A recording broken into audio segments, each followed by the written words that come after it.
Hey everybody, hope you are enjoying your holidays. So for the article Celebrity Drug Scandals, Media Double Standards, written by Rebecca Tiger, we'll talk about how mass media socially structures celebrities and how that affects how everybody else views them. So media by definition is all print, digital, electronic means of communication, whether it be through television, internet, newspaper, radio, all these different outlets, which all contributed to what we're going to talk about right now, being the differences between how Whitney Houston was portrayed and how Lance Armstrong was portrayed. Though both drug users, they were portrayed radically different through their substance use.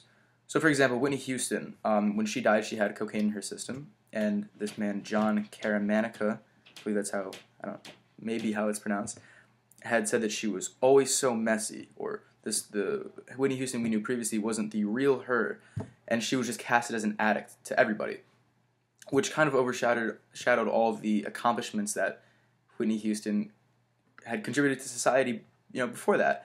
So everyone's just so quick to jump on Whitney Houston, and it's different from Lance Armstrong. How? It just simply through the portrayal of the media. So, another example was when Bruni had said, with album sales like hers, you didn't have to suck on a pipe, which is probably like one of the worst statements I've ever heard in my entire life. Because what album sales do you necessitate that you have to suck on a pipe? That makes no sense to me. But by saying that, he kind of established this connection between African American women and crack. So there's a stigma surrounding this demographic. So I believe that's why media portrayed it in this sense, because there was already a connection there, and everyone just kind of jumped on it. So now they're slandering Whitney Houston about drug abuse, calling her a bad mother. There's speculation of alcoholism and pills, and this is all because of just the way media wants to portray it.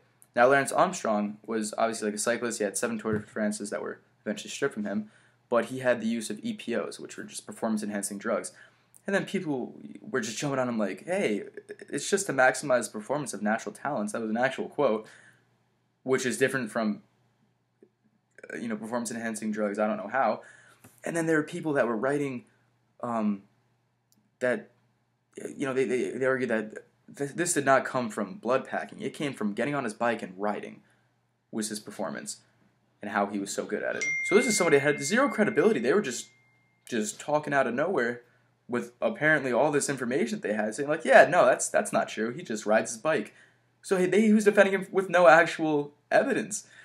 But there was like an absurd amount of evidence against him in that case. But they didn't want to portray him negatively because he had the Live Strong Foundation. He was a cancer survivor, and then he still got up on his bike and still raced, which, don't get me wrong, are incredible accomplishments. But Whitney Houston also made incredible accomplishments by donating to the American Foundation for AIDS Research, Children's Defense Fund, United Negro College Fund, all these different things.